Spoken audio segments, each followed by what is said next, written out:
حدیث نمبر 415 415 عن ابی ہریرہ و ابی سعید الخدری رضی اللہ عنہما انہما شہدا علی النبی صلی اللہ علیہ وآلہ وسلم انہ قال، حضرت ابو ہریرہ اور ابو سعید خدری رضی اللہ عنہما دونوں روایت کرتے ہیں، یہ گواہی دیتے ہیں، وہ دونوں گواہی دیتے ہیں کہ نبی اکرم صلی اللہ علیہ وآلہ وسلم نے ارشاد فرمایا، کیا فرمایا آقا علیہ الصلوۃ والسلام، لا يقعد قوم يذكرون الله الا حفتهم الملائکۃ وغشیتهم الرحمہ، جب کبھی کوئی قوم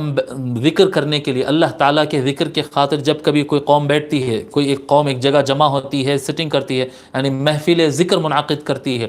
جب کبھی کوئی قوم اللہ تعالیٰ کی ذکر کرتے ایک جگہ بیٹھتی ہے، حفتہم الملائکہ، ان کو اطراف سے فرشتے گھیر لیتے ہیں، وغشیتہم الرحمہ، ان پر اللہ کی رحمت چھا جاتی ہے، ونزلت علیہم السکینہ، اور آسمان سے ان پر سکینت نازل کی جاتی ہے، اطمینان قلب، سکینہ ان پر نازل کی جاتی ہے، وَذَكَّرَهُمُ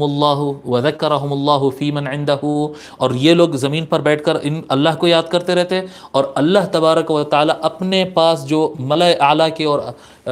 اعلیٰ اور بلند مخلوق وہاں پر اللہ کے پاس ہے، اللہ تعالی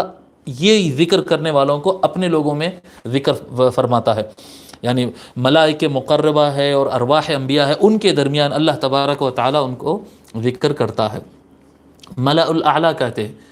ملأ اعلیٰ وہ سارے آسمانوں کے اوپر جو مخلوق ہوتی ہے، جو عرش کو اٹھانے والے فرشتے ہوتے ہیں، جو ارواح الانبیاء ہوتے ہیں، اونچے درجے کے فرشتے ہوتے ہیں، ملأ اعلیٰ کہتے ہیں ان کو۔ تو اللہ تبارک و تعالی ملأ اعلیٰ میں ان کا ذکر کرتا ہے جو زمین پر اللہ تعالیٰ کا ذکر کرتے ہیں۔